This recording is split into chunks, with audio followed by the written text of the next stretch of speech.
মোৰ আশা কৰিছো যে জুলাই মাহৰ ফাৰ্ষ্ট উইকত আমি আৰু 10,000 পোষ্টৰ এডভাৰটাইজ দিম 10,000 প্লাস হ'ব এগ্ৰিকালচাৰ ডিপাৰ্টমেণ্টত বহুত পোষ্ট খালী আছে এডুকেশ্যন ডিপাৰ্টমেণ্টত আৰু পোষ্ট খালী আছে গতিকে 10,000 আৰু এডভাৰটাইজ হ'ব মইতো এতিয়ালৈকে 1 লাখ নম্বৰ জনে চাকৰি পোৱা বুলি কোৱাই নাই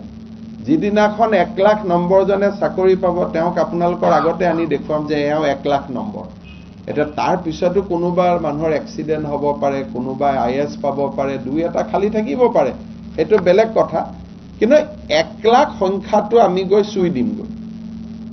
একদম গন্তিয়ে হৈতে 1 লাখ আৰু এটা আপোনালোকে জানি লব লাগে যে তৰুণ গগৈ চৰকাৰৰ দিনতে 2005তে অসমত এফআৰবিএম আইন সংশোধন হৈছে যে ওয়েটিং লিষ্ট পৰীক্ষাত থাকিব নোৱাৰিব যোনে ওয়েটিং লিষ্ট দিব তেওঁ 3 ইয়াৰ্স জেল হ'ব এটা আপোনালোকে আসাম এফআৰবিএম এক্ট 2005 পঢ়ি লব যে কোনোবা ডিপাৰ্টমেন্টে যদি ওয়েটিং লিষ্ট বনায় তেওঁ 3 বছৰ কাৰাদণ্ড হ'ব